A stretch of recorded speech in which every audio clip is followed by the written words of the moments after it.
on my phone right now, so I'm just gonna let it go for the whole time. Yeah, and then just send Okay. me that recording Okay. at the end. Cool. Sounds good. Sick. I'll start recording. Also,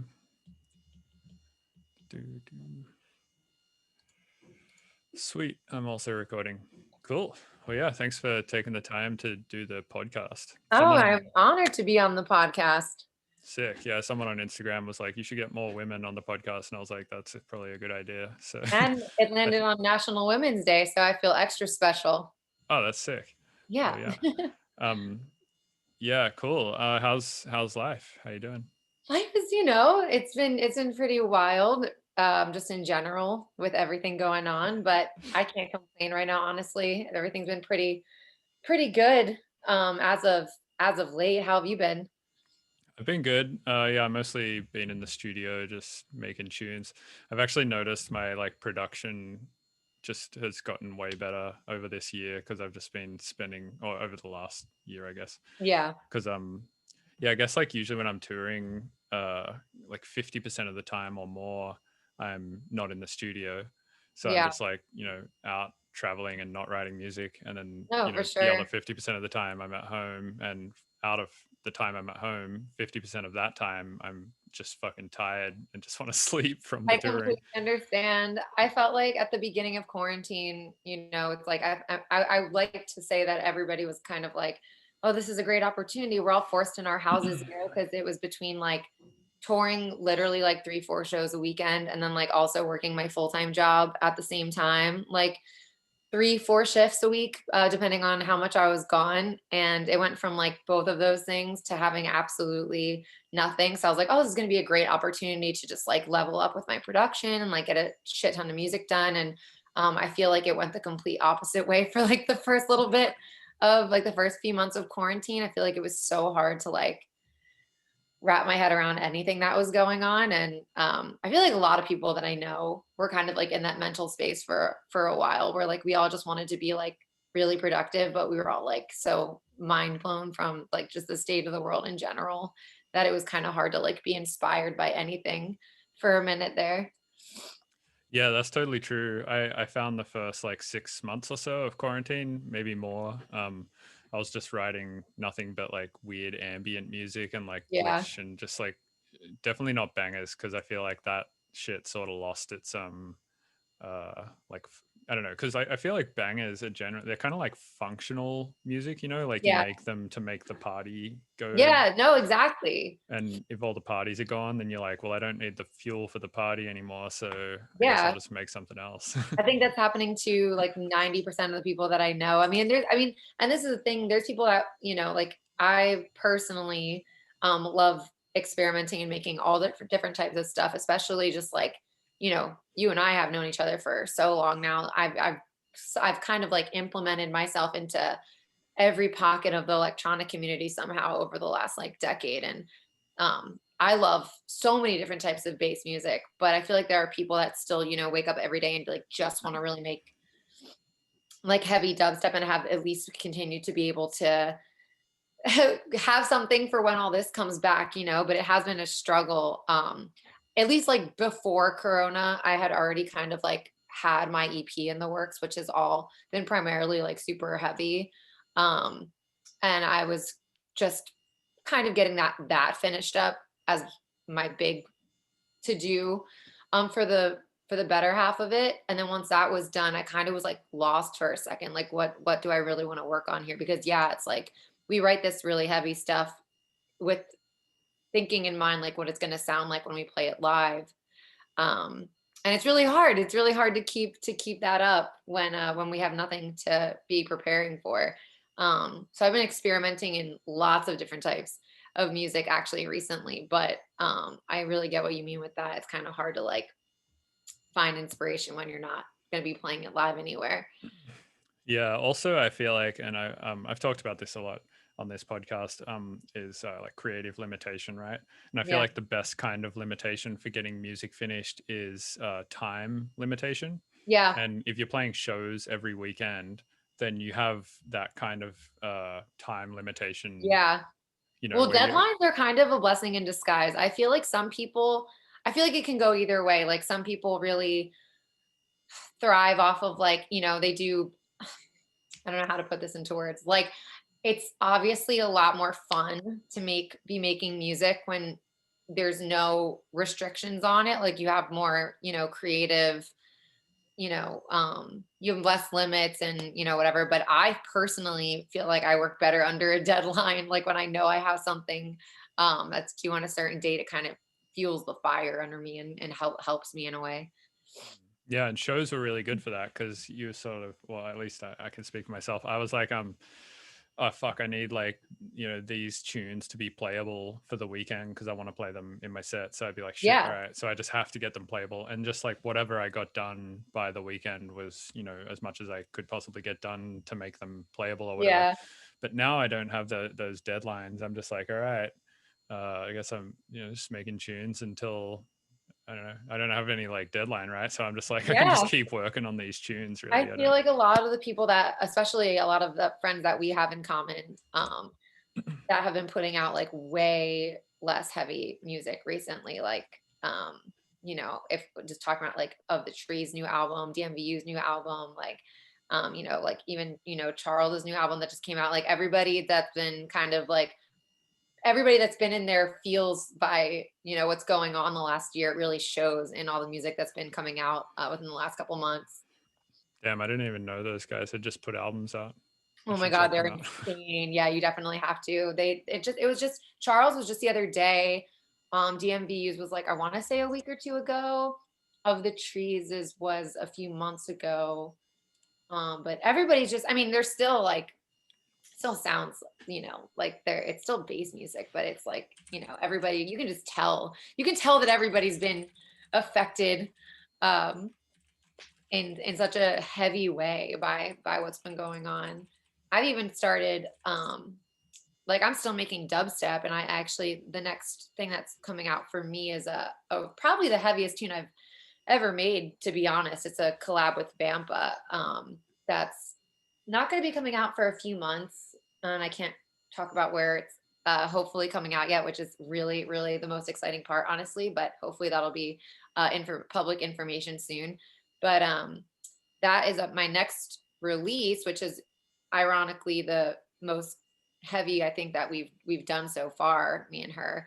Um, but besides that, I've been going in like a completely different direction recently. I've just been like writing and singing and working with other producers that kind of um, are way better at writing more poppy tunes than I am.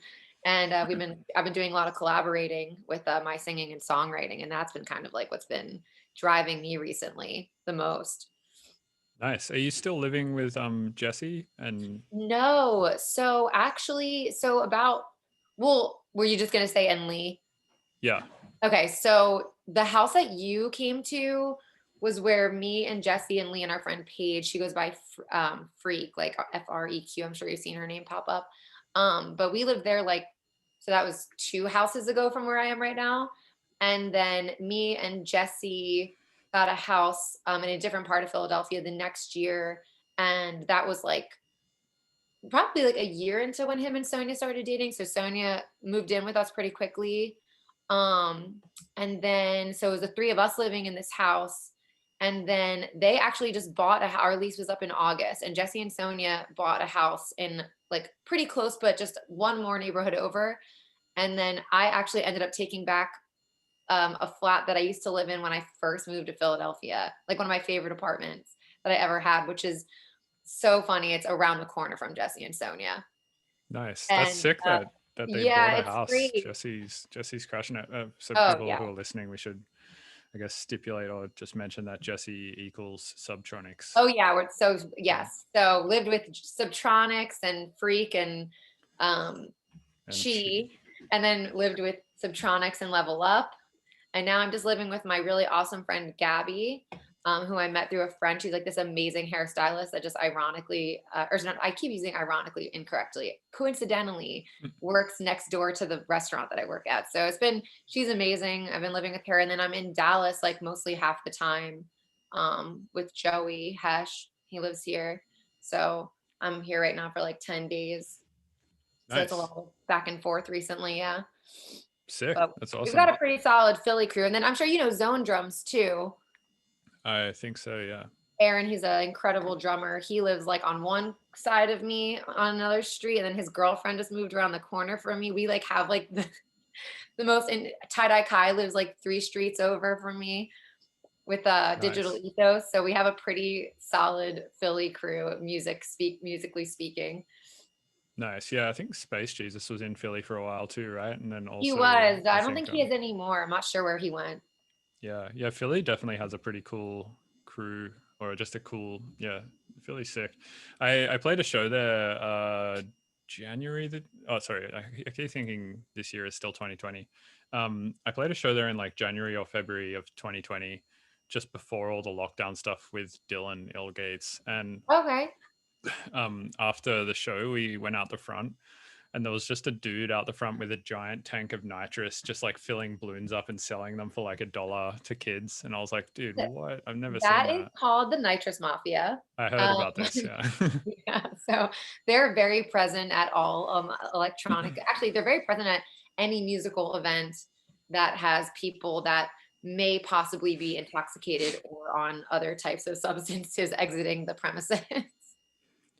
Yeah. How does, do you know much about their operation and how it happens? I Like, really have no where do they idea. get all this nitrous, and how I do have they no sell it idea. without getting arrested?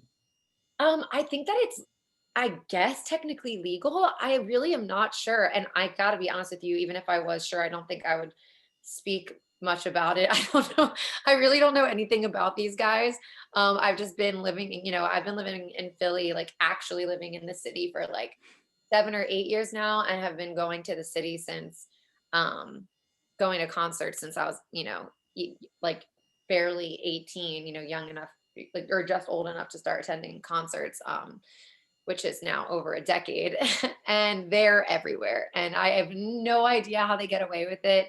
They literally like post up in their cars outside of these venues, pull the tanks out, and then just like, yeah, just sell them on the street. And like I guess I think that it's just that it's like, you can like rent one of those things for like, or wait, no, that's not nitrous, that's helium. I was literally about to say that you can like rent one of those for like your kid's birthday party, but I'm like, no, they're Yeah, not no, filling it's those balloons up very with different. nitrous. Okay, Yeah. yeah. Okay, forget that. I'm like, edit that out. No, I really don't know what the legal loophole is with that, but I know that there's some sort of like there's some reason that they can't get arrested for it. I'm really not sure.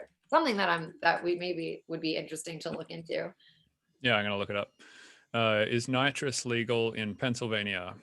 Let's see. Um, on June 30th, the Keystone State's lower body voted 1960 to adopt a measure sponsored by Representative Josh Shapiro. I wonder if he's related to Ben Shapiro. That would make it illegal to have an N2O bottle inside a vehicle unless it's disconnected while being driven to or from a truck. Violating this provision is a $25 offense. Okay, so pretty much they're just not really that worried about it. Yeah, they'll just pay. Wait, Well, I is mean, the funny nitrous? thing is too, if you go into like, because with the whipped cream canisters, you can Mm. buy boxes of those at like any smoke shop or any sex shop, pretty much anywhere. Then you can just buy boxes of them legally, and that's how another way that people do nitrous is through those little whippet canisters. Yeah, So yeah. I'm all just those like, things are like weirdly like, yeah, they're weird loopholes. I mean, you have to like, I don't know, they're just like, you can go to like there's this mini mart called the Quick Stop that we always joke. It's everybody in Philly calls it the murder mart or the stab and grab. It's a pretty like weird, it's like right on the border of like where Philly goes from like kind of a bougie area to like a really sketchy area. And so it's like a little like bodega where like people just are always in there like buying boxes of those things. So yeah, there's definitely weird like loopholes around those things, especially I I guess like. Sorry, go on. no, I was gonna say just because they're used in like when people like when restaurants are like making their own whipped cream and stuff like that. Yeah, exactly. I feel like there's probably like whole sect of just bakers and shit who are like, these fucking kids making it harder and harder for us to get our nitrous Yes, because the laws are cracking down on it. I just want to like put some little fucking meringues on my cake, man. exactly. There's because there is like a cracker with a canister, I guess. I don't know if that's like the official term, but I feel like that's what like all I hear it being called. But it's always funny like opening up this one fridge in the bar that I work at where we keep like all of our slow pours and our Baileys and our like, Kahlua and like all the stuff that we use for like the cocktails that we have that have like those types of things in them. So we have a whipped cream canister in that fridge, but it's just, I'm just so used to seeing them at like, after parties with these kids, like using them for that is like, I just feel funny. Like every time I open up, the fridge and I see that like in my restaurant, like it feels like wrong. Like I feel like, I'm like, why is that there? Just because of hanging around too many wooks. Exactly. I didn't say it. You said it. Isn't that like a self proclaimed term from the wook community? I don't know. And I'm not touching that. True. I I have mean, I have no idea. I don't know. I don't know how they feel about the term. I feel like I am kind of a wook, so it's fine to say that. I feel like it's a little bit of a controversial term. I feel like there are many interpretations. So I guess it just depends on how you're using it. Hmm. Like, I feel like if you're like kind of like using it as in like a new age hippie kind of thing, like that totally makes sense. But I feel like sometimes there's negative connotations with the word. So I would understand why some people wouldn't want to use the word. But like I said, I'm not going to even go there because I don't want to say something wrong. I like when people put the word community after it. They're like, oh, the wook community or the rhythm community or whatever. I always feel like, oh yeah, there's like the LGBTQ community and then the wook community. Like it's like another community surrounded with all. But that's why I feel like it's a little like bit of a gray area because it just depends on how you're using the word. That it could be used as like, oh yeah, like you could say something like, I'm really trying to choose my words delicately here. But you could use it as something like in terms of, oh yeah, like maybe if you're talking about some certain type of jewelry or a certain type of clothing or something, and being like, oh yeah, that's really popular amongst the wook community. But then if someone's using it in regards to like a negative connotation that maybe they didn't give themselves, using it that like blah blah, but whatever the situation is, XYZ within the wook community, like it just depends on how you're using it, I guess. That's my interpretation of it. Yeah, I suppose. I mean, I think it's also okay to refer to like types of festivals as, wook festivals. Yeah, I get versus like, yeah, like Coachella and shit like that. That's like EDM or pop or commercial festivals. Yeah. And then, you've got like Infrasound, which is a wook festival. Yeah, no, for sure, for sure. And you know what? I've heard that 1,000 times. Like you could say the same thing about like Wakan Fest or like anything that's, where it's like definitely like a different demographic of electronic music fans. And I totally understand where you're going with that. Yeah, I actually attribute some of like I think the reason why Subtronics is so popular is because he taps into both the wook market and the EDM market. And yeah, he's come a long way with that too. Yeah, and the wook market is like kind of, I think, a pretty huge market. Like, I think Ganja White Knight kind of control that shit. And they do it as well, right? Like they kind of tap into the wook and the EDM market. Who did you say? Ganja White Knight. Oh, okay. No, I thought you said somebody else after that. Yeah, no, I can see that they wouldn't be the first ones to come to mind for me, but I completely see what you're saying with that. Who do you think is the biggest wook/EDM crossover act then? I mean, I would think to say before, considering everything, I would say Bass Nectar for sure.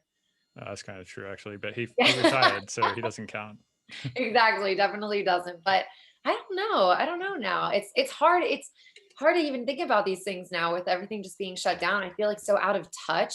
It's so funny because it went from, I feel like, I mean, again, to bring back like how long you and I have known each other, remember when close to now almost 10 years, maybe not 10 years, maybe like 7 or 8 or so, when I was getting my foot in the door doing like hospitality and picking you guys up from the airports and stuff like that.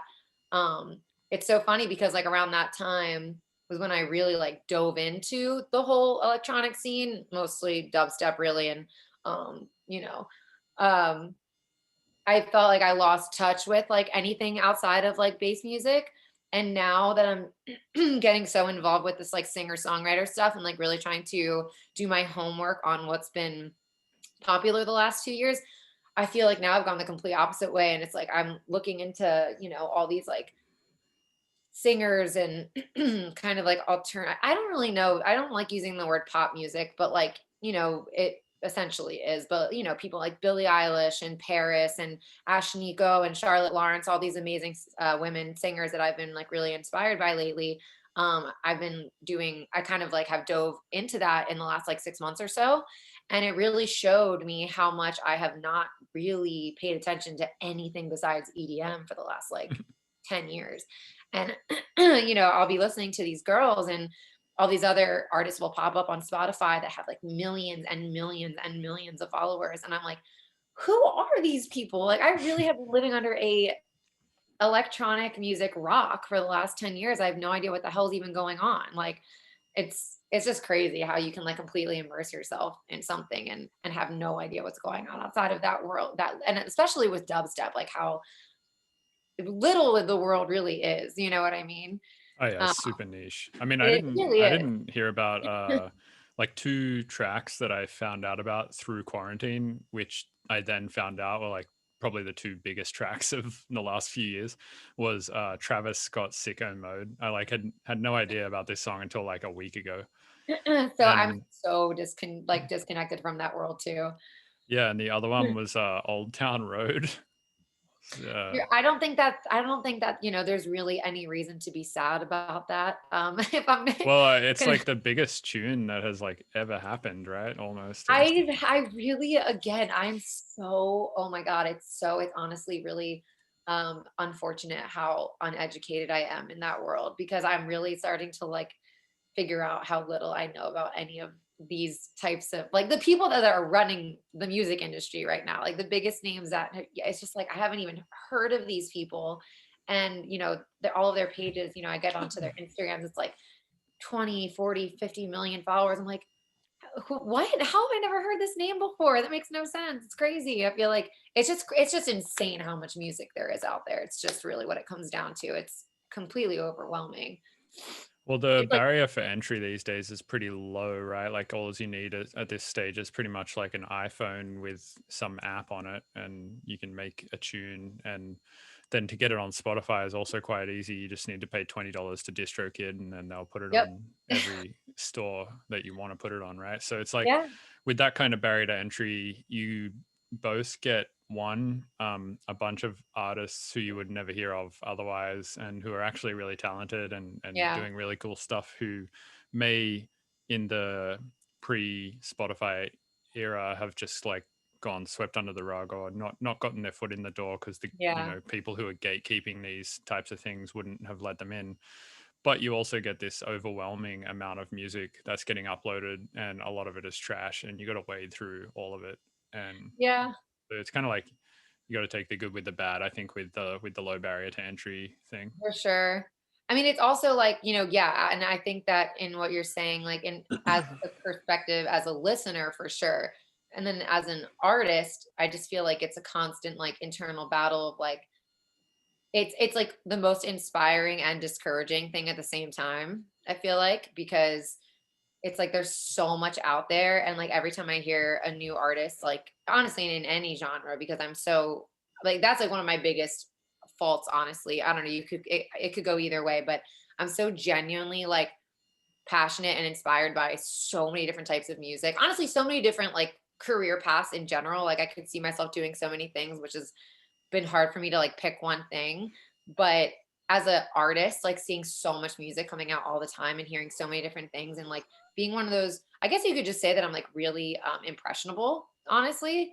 And it's like I hear all these different artists and like all, if we were just going to talk just electronic music in general, like, my biggest inspirations starting out were like Zeds Dead and like Ganja White Night and like, that was kind of like what I was leaning towards. And then I kind of got sucked into like listening to more Caspa and Skream and like Benga and like stuff like that. And like everything, it's just over so many years, it's like every time I hear a different artist in a different genre, like I'm just so, I just get so excited by so many different genres that I like I, I get so inspired, and then it's like so overwhelming because it's like, I guess over time you realize that you don't have to do one thing, but especially when you're starting out and trying to like find your sound and like make a name for yourself, like through curating your sets and through like the music that you're trying to produce. It's like it's just overwhelming trying to figure out like which path you want to go down, and like getting years of experience, it's nice to realize that you really can just do whatever you want and you can make whatever you want.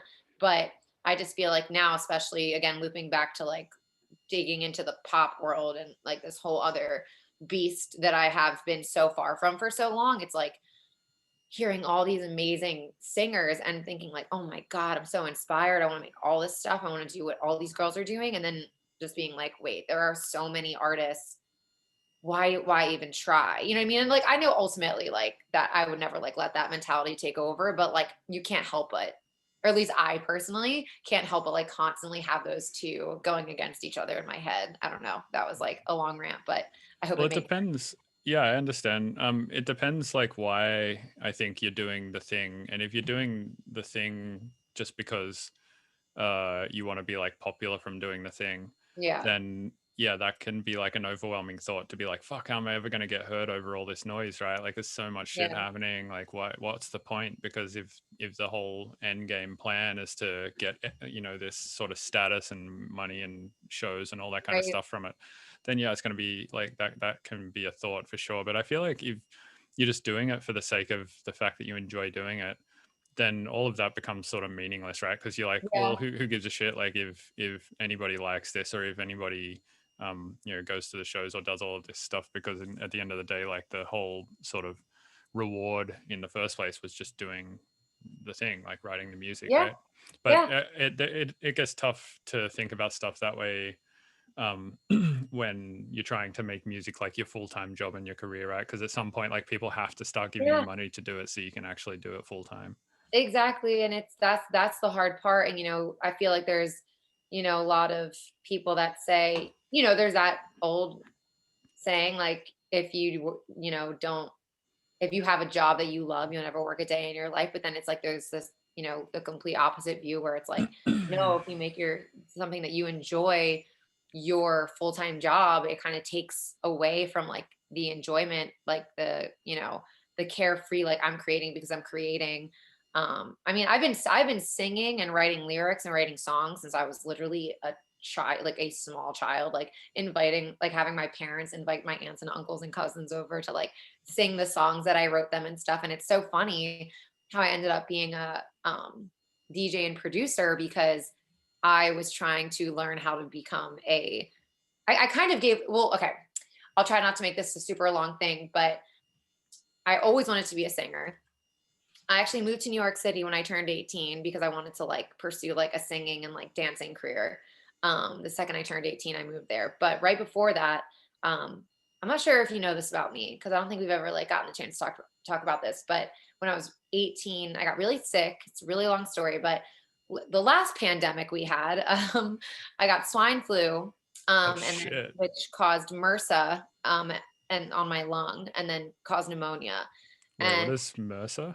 so MRSA, MRCA, it's like a staph infection. So it's like for lack of a better term, like a flesh-eating virus. Oh shit, So that's horrible. Dude, this is exactly what Richard Devine had.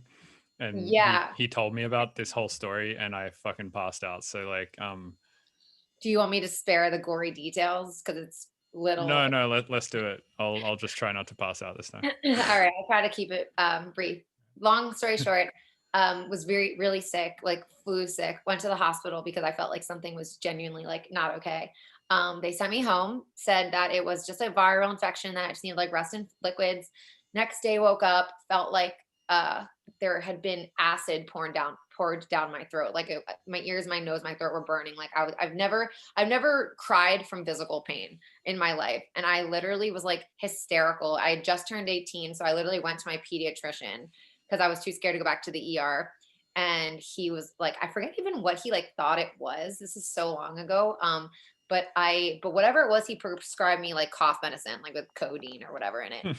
So I took enough of that and it was doing nothing, absolutely nothing. But I took enough of it to where I passed out. Like I fell asleep, knocked out. Woke up in the middle of the night, couldn't breathe, chest totally caved in. Texted my mom from my room like SOS. She rushed me to the hospital. last thing I remember is like all these doctors like over me being like, we're losing her, like we need to intubate, like blah blah blah, and like literally hearing like the flatlining machine, and then I blacked out. Oh, holy Yeah, shit. crazy shit. So I woke up thinking it was the next day. I was on a life support machine, so I had like a breathing tube down my throat.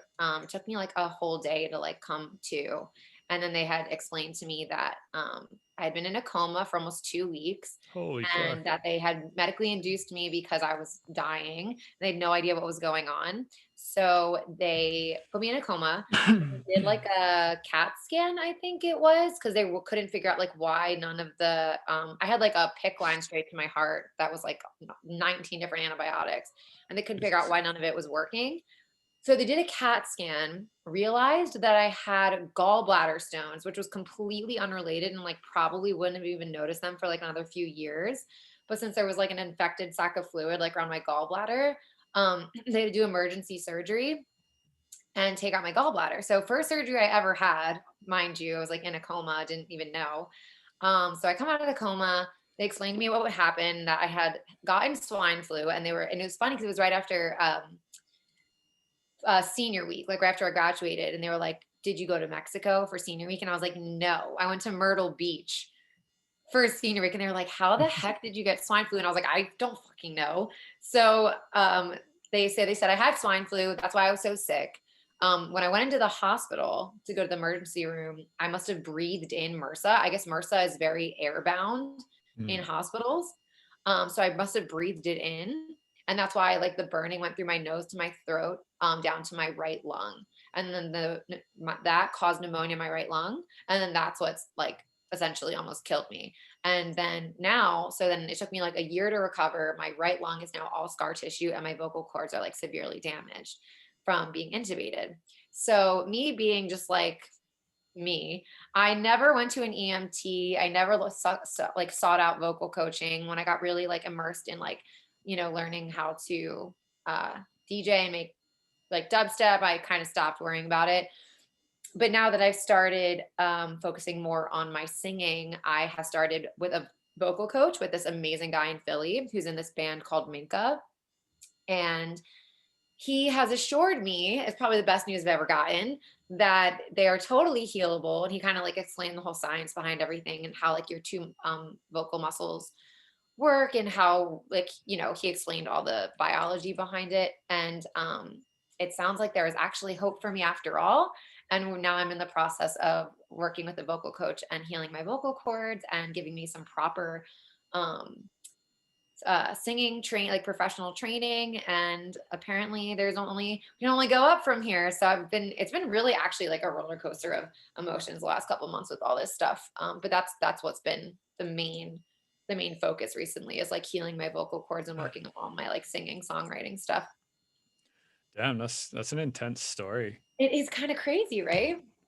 So you basically just like felt sick, went to the hospital, and then woke up and they were like, "You've been asleep for 2 weeks and we removed your gallbladder." Yes, exactly that. And Michael Jackson died. Damn. I That's crazy. was like, okay, I almost died as well. I'm like a little more worried about that right They're now. like, "Yeah, but Michael Jackson almost."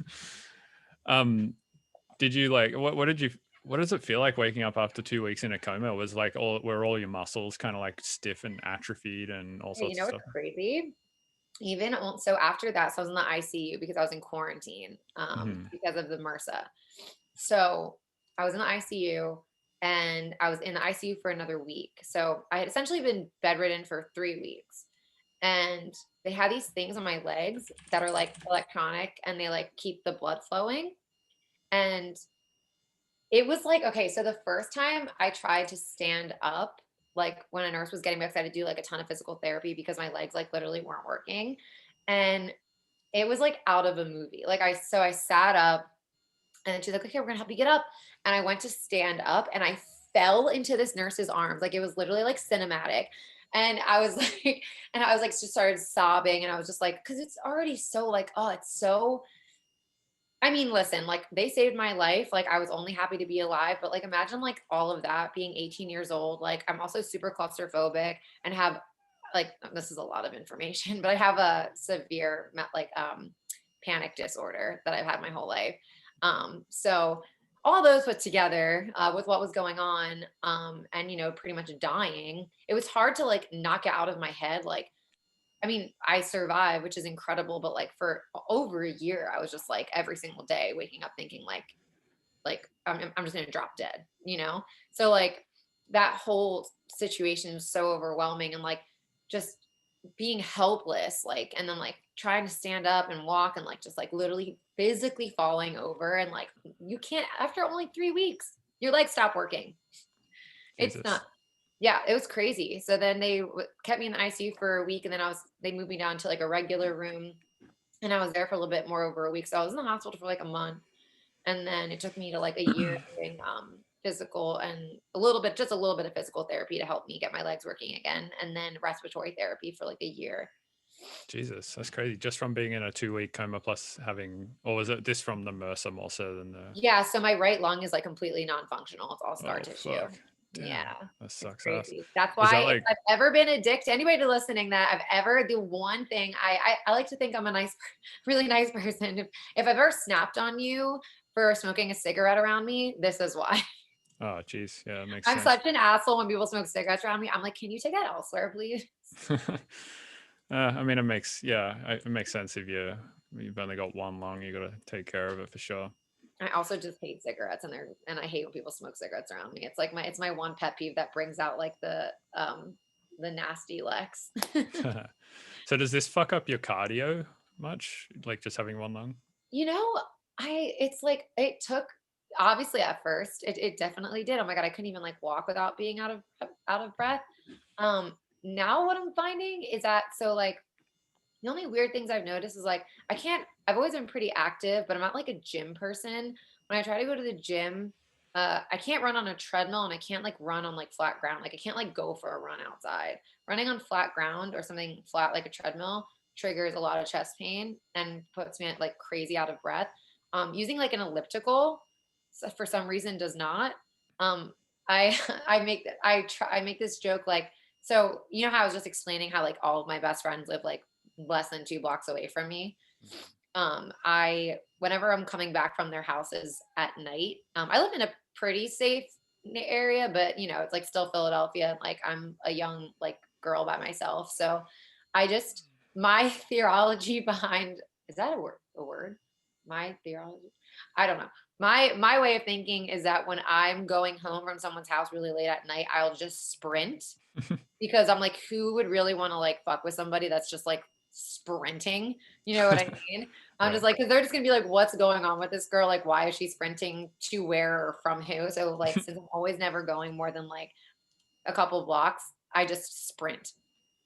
And I do feel it a little bit then, especially if I'm on the phone. Sometimes I'll call my dad, or like I'll call Shy, or like call my boyfriend to like be on the phone with someone to like, I don't know. I just makes me feel better in my head. Like people are less likely to try to like mug me or something if I'm like running on the phone, and like trying to do those two things at once. I'll notice that I'm like, especially with a mask on, also like breathing that mask in and out. I'll get to my apartment like so winded, feeling like I'm going to puke.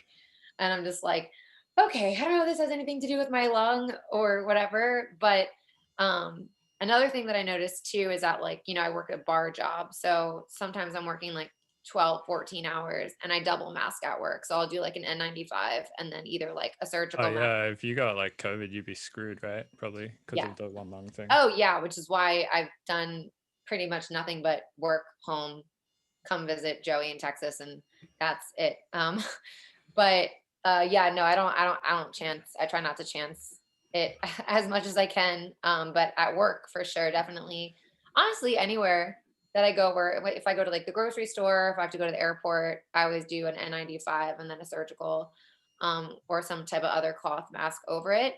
So trying to work, like, imagine working like a double shift, 10 a.m. to midnight, where I'm nonstop talking to customers, like having to shout through two masks. And then I get home and like my chest is like, it honestly feels like, before, like this week, for instance, I had a vocal lesson on Tuesday.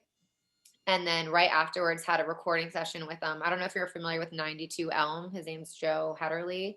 No, I But don't he's the know. producer that I've been working on this other project with. He's incredible. But I went to his house to do a recording session. I was singing for about 5 hours. And then the next day I worked from 10 a.m. to 10:30 p.m. And then the next day I worked from 10 a.m. until 7 p.m. And Yeah, no long shifts. by the end of that night, my chest was so messed up. Like it felt like, have you ever had like bronchitis or laryngitis or anything like that? I've had bronchitis, yeah. So, like that just like deep, like I don't even know how to explain it. It's just like what you're like right before it gets really bad when like your chest is like you just have this like really Yeah, it's deep just like cough on and fire and oh my God, exactly. It's like so tight and you can like barely talk through it. Like mm, this happens to me like whenever I have like a vocally stressful like few days. It never progresses past that, but this is just like my life now. Like this is just like regularly like how my chest reacts to like having to put that much strain on in a row. So like I had a recording or I had a voice lesson scheduled for right after my shift on Thursday and I had to cancel. I was like, listen, I'm like, no, I hope you don't think I'm like going to be some type of flake that cancels, but I can't double up on lessons this week because literally just from working and doing a recording session after our lesson, I'm like not able to even speak right now. mm. It's so bad. This whole story has reminded me of this thread on this website called Noisebridge. So Mhm. Noisebridge is it's like I guess a warehouse in here, let me explain it just based on the explanation they have here. Yeah. It's a 5,200 square foot San Francisco hackerspace for technical and creative projects, basically. And they have Sick. like it's a sick place. It's like an anarchistic hackerspace, and they have a forum that you can like post shit on. And this one thread says, "Hey, I have a problem that you guys might be able to solve. I have chronic allergies, and it's becoming increasingly difficult for me to get antihistamines. Not only do I have to get a script from my doctor, but the pharmacy also keeps track of every package I buy. So my question is there any way you can convert readily available meth back into allergy medicine?" Oh my God. What? He's like, most people would be asking how to create like X into meth, and he's like, can I do it the other way? Oh And then my God. and somebody actually linked a paper to him written by someone who was doing this as their PhD project or something, and the paper is literally called "How to Turn Readily Available Meth Back into like Pseudoephedrine or whatever." You're saying meth, correct? Yeah, like methamphetamine. Yeah. Did these guys respond to him? Oh yeah, like I said, there's a scientific paper about it, like how to turn meth back into cough medicine or whatever. Oh my gosh, that's crazy. Oh, that's wild. Yeah, it's Yeah, pretty crazy. allergies are it's so funny. I have really bad allergies and it's been like really, really cold in Philly the last month. Like we had like one okay day, but besides that, like for instance, like I wore slip-on Vans to work one day, like just being an idiot 'cause I was running late and I just like literally grabbed the first shoes and my toes were actually numb, even though I'm like only outside Oh half yeah, it'd the be time. fucking freezing Oh in my God, it Philly. was terrible. It was like 12 degrees in Philly, but it's been super, super cold in Philly. And I just landed in Dallas yesterday at like 7 a.m. And even like walking out of the airport waiting for my Uber, I just immediately started like, because it was like 70 degrees here. And I just like immediately started like sneezing and coughing. And was like in my Uber, like, I'm sorry I'm sneezing so much. I'm pretty sure my allergies are just like acting up right now. I also just Yeah. got the vaccine. So I don't know if that was, Oh cool. Did you get the 2 shots? yes. So I went Saturday night after work. Um, and then yeah, I went like at like 7 p.m. or something. And then I have my second one scheduled for the 28th, which is actually the day after my birthday. So Nice. Is it they the were like, when do you want to come Moderna? in? What's that? Is it the Moderna one? It's the Pfizer. Is it Pfizer. Yeah, Pfizer? Okay, Pfizer, yeah, yeah. Pfizer. Cool. Oh, that's awesome. That's Yeah. great. And you got you were sort of like in line for the vaccine because you're an essential worker or whatever? So I have no freaking idea. So my manager at my job, like not my music manager, but my bar manager sent out a link to us. I had already applied through like pa.gov. I just kept keeping like track of like when we were allowed to. And the thing that's weird about me is since I am super compromised with my lung, I still wasn't able to like well, at least my impression in the beginning was that I wasn't able to like do anything about it because I didn't have like a recent diagnosis from a doctor about it. And Mm. my mom like it deals with a ton of like medical problems herself and is like in and out of the hospital a lot. So I have no confidence in the fact that she has any idea where my hospital records are from when I was 18. So it was like so long ago. So I was like, okay, well, what do I do here? And then I realized that like they weren't even like, it was still, I think phase one was still only like for people that were healthcare workers or over 65. Like I don't even think that it was like at that point, like I didn't even think it mattered that I was compromised because of my age. You know what I mean? So the second that phase 2B2 or 2B, the second it was in Philly. So now yeah, they're doing like all essential workers and everything. And my bar manager sent out a private link to like our whole staff. And I just clicked it right away because like the spots were filling up super quickly. It was for the 6th and the 7th. I guess they're only doing it on the weekends at the Pennsylvania Convention Center. And it was hundreds and hundreds and hundreds and hundreds of appointments. And I had clicked the very last one, like 7:56 p.m. And then it was like get there before 6 if you can. So I got done work at like 5:30. It was like I like fucking flew out of there, got in line. I was in and out within an hour. Um, I got a little bit of like us. I had a really sore arm that I didn't notice until after I landed here because I slept most of my flight. Didn't have any sort of reaction.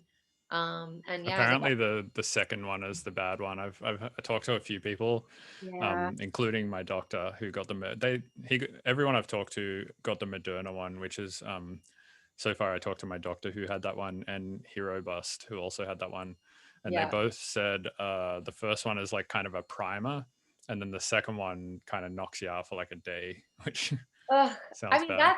that's fine. I'm like it's so funny because I was already so like I'm kind of annoyed. Like I'm like so thankful that I'm even like able to get the vaccine and that it doesn't matter. Like I don't mean to sound any type of ungrateful. But you know, like last year I spent my birthday completely quarantined. This year, obviously it's just going to be like me and Jesse and Sonia and Joey and you know maybe Aaron hanging out and his girlfriend Emily, just a little small hangout. But I was like, it literally gave me the option to get it on my birthday or the next day, and I had picked up a shift like at my job the next night after my birthday. So I was like, okay, well, I really don't want to get the second vaccination on my birthday when I have it's like and like actually Shy and her boyfriend are going to be in town for a family thing for the one day. So I was like, okay, wait, like all of my close people are in town, and like I want to be able to like, you know, everybody actually most of half of them at least are vaccinated. Um, and we just wanted to have like a small little get together and hang out. And I was like, I don't really feel like being really sick that day. So I made it for the second one. And now I'm like scrambling to get that shift covered because I'm so terrified that if I go get um, the vaccination and then go try to go into work, like it's just going to be, you know, nightmarish. Right. So you said when you were touring, like before quarantine and stuff, you were still working shifts like multiple Yeah. days a week. Damn, that's crazy. Yeah. Because you were doing like some pretty big tours too, right? Like, didn't you did a pretty large one with Jesse Subtronics, right?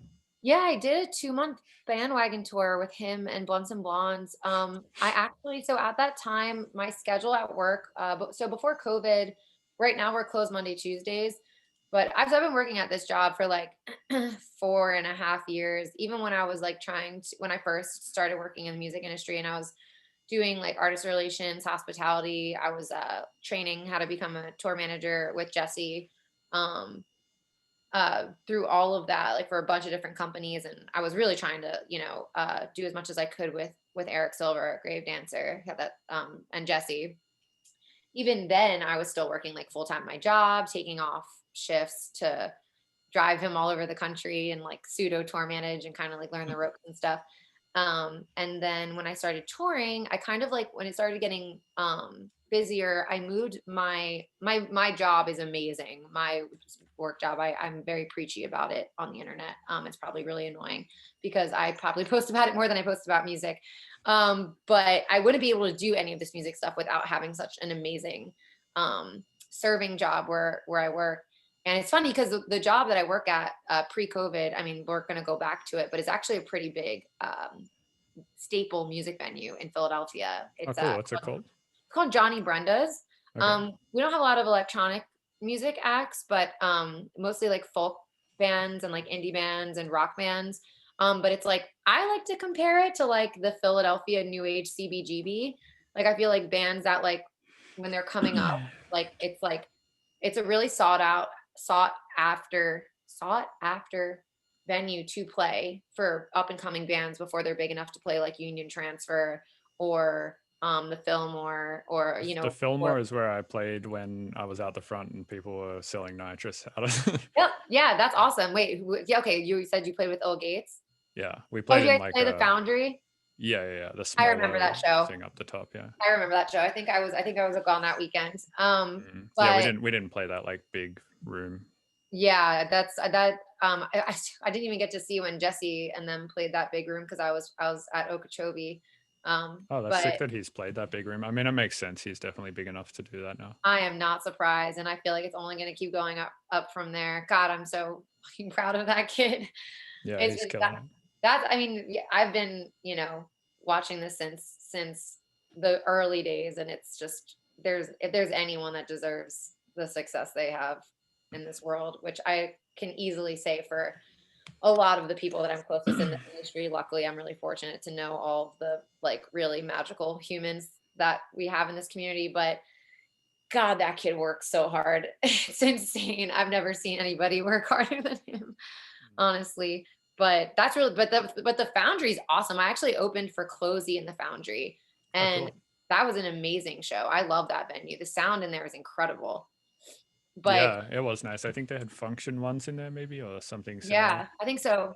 I'm pretty sure.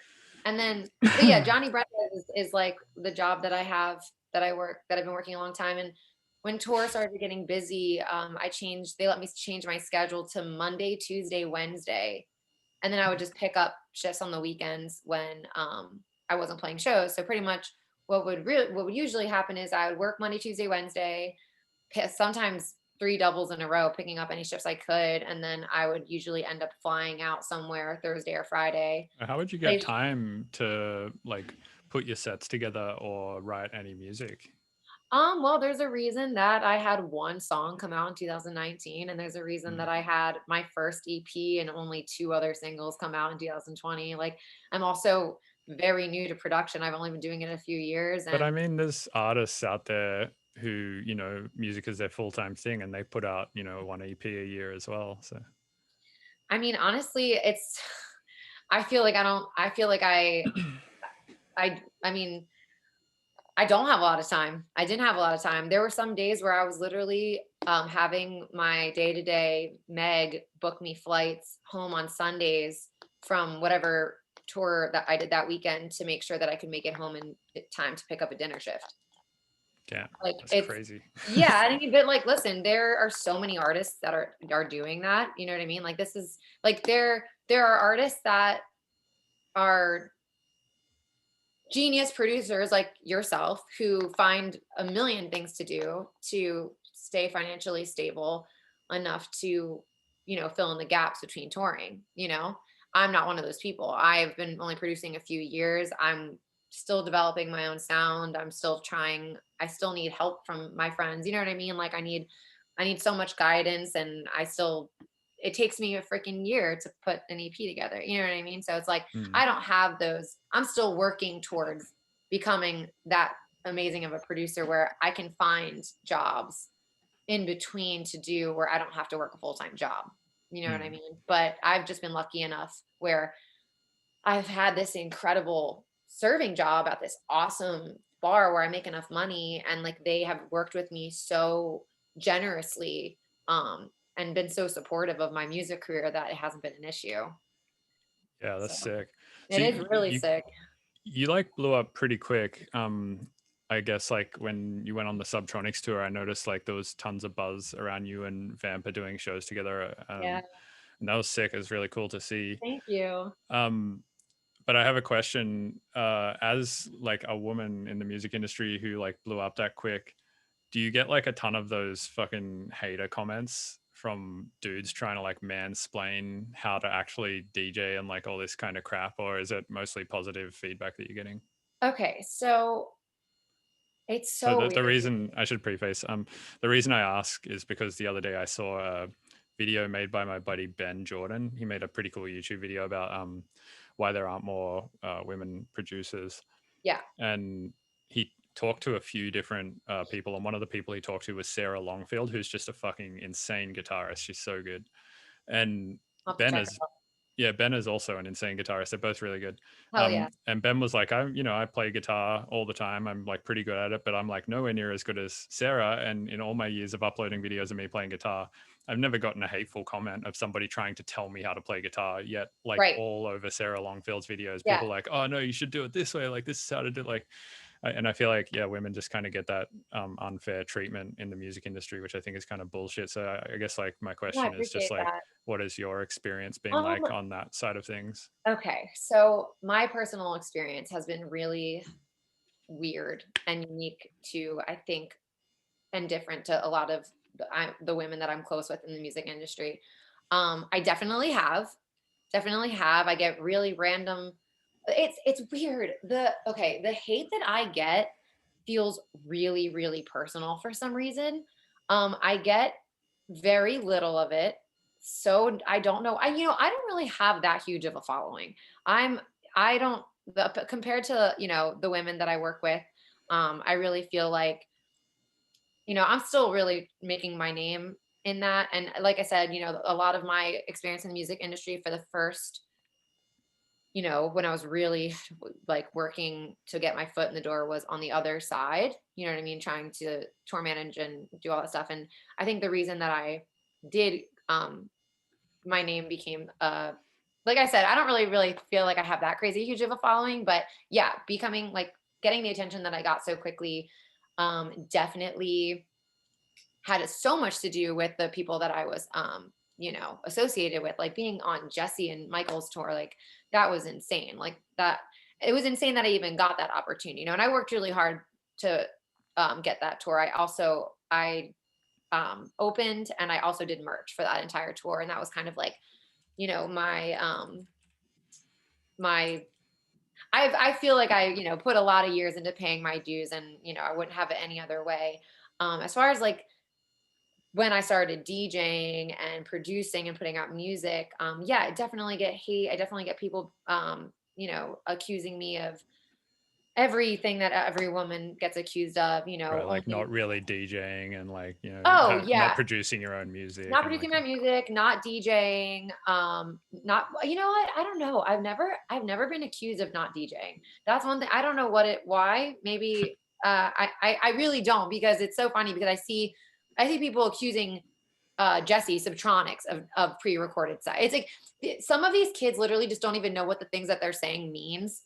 Honestly, sometimes. right. I don't. I think that I don't know why I've never been, and maybe I have and I haven't seen it. You know what I mean?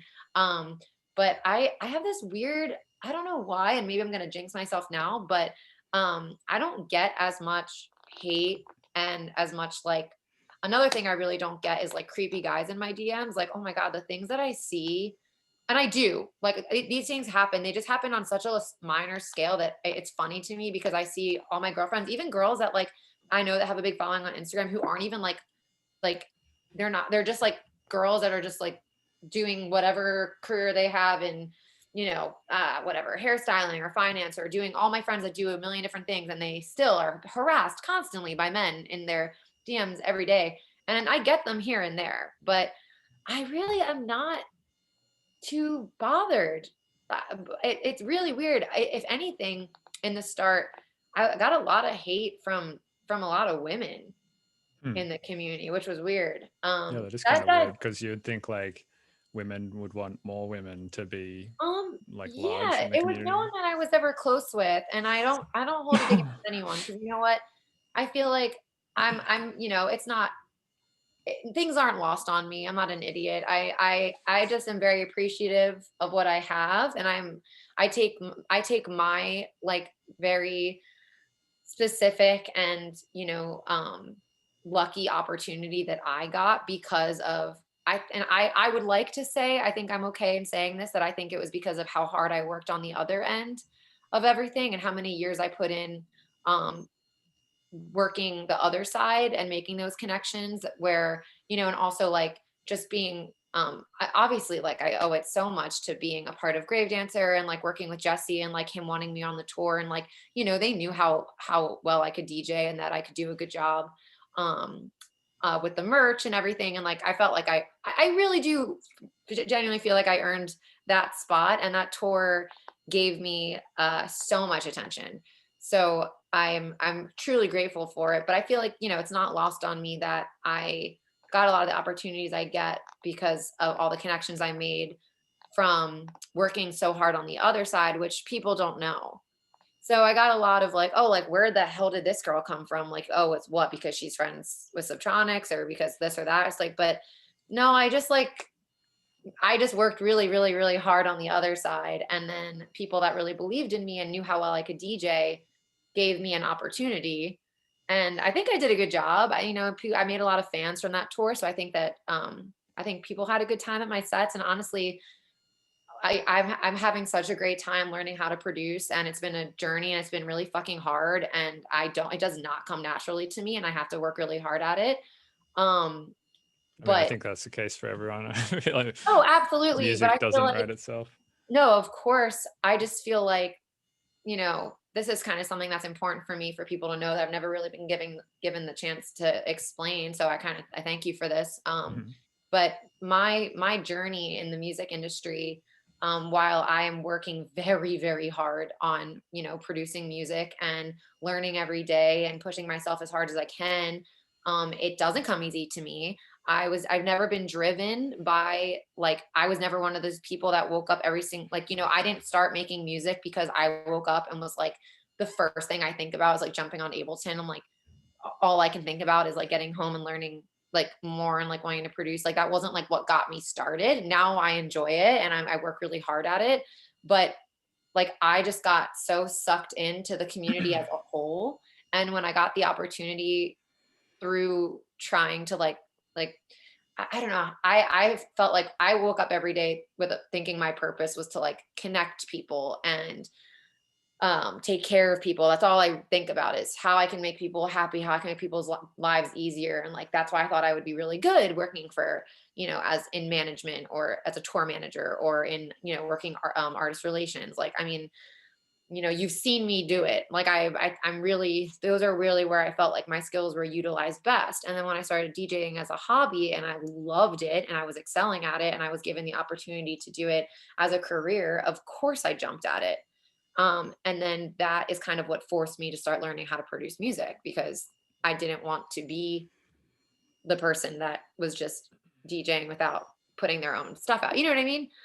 Yeah, there's like a So certain level of hater who also hates on those type of people, regardless of gender as well, right? They're like, yeah, exactly. And I don't think and listen, I don't really don't feel like I owe it to anyone. I genuinely wanted to. I genuinely wanted to learn how to, and I also have no hate for those people. Like this is a I thing. think it's There's just like the natural next step in production, in like just being a part of the electronic music scene. If you're DJing, right? yeah, Like the next sort of step is like, all right, I know how to like play other people's music out, and I know how to like beat match and like, you know, mix a set together and whatnot. But like now it'd yeah. be cool to sprinkle in some actual stuff that I've made into the set as well. Exactly, exactly. And then like you said, you know, but there is that pressure of like I didn't want, I knew what was coming. I didn't want to be the person, you know, there was a pressure of getting music out there. And like I have a long ways to go with production. And if one person has enjoyed any of the music that I've put out since I've started this journey, that's honestly enough for me. And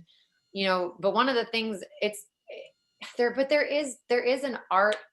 I know that it's relatively easy enough to learn how to DJ. Yes, I understand that, but there is an art to it. And the I think the most fun part about DJing is being a curator. And I gotta say that's like one of the things I've been, I guess, praised for the most in my career is like my taste in music and my ability to curate a set that's kind of like stuff that I don't know. I love putting DJ sets together. I love making mixes.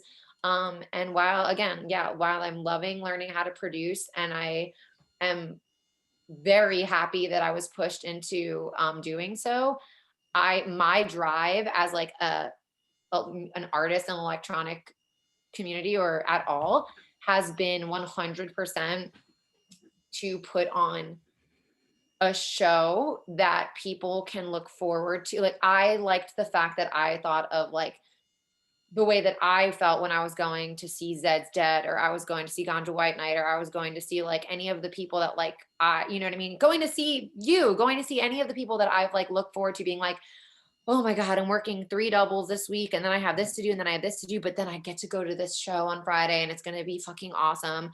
I liked the idea of being that for people. And that kind of goes back to like just, you know, if I ever felt like I had a purpose in any way, it was to connect people and to make people happy. And like I like to be, my goal in life is to make people feel better meeting me than they did before they had me in their life. And that falls so much into my reason for wanting to be Zaya. And I don't want people to take that the wrong way, because I love learning. I love making music. I do love making music. But if people ask me what pushes me to do this still, it is giving people something to look forward to. And like, I love playing shows, and I love like thinking about just people just being like, oh, I can't wait to see Zaya this weekend. Like, you know, it's going to make this whole shitty week worth it. You know, that's really what it is for me. And I think that's a big reason why I've kind of like in the midst of Corona started being pulled more towards like the singer songwriter stuff, because that's really what I've wanted to do my whole life. And now I don't think I would have ever even considered giving it a real shot if it hadn't been for doing all the stuff I've been doing with Zaya. So it's cool to kind of like pull inspiration from that and putting it into this other project too.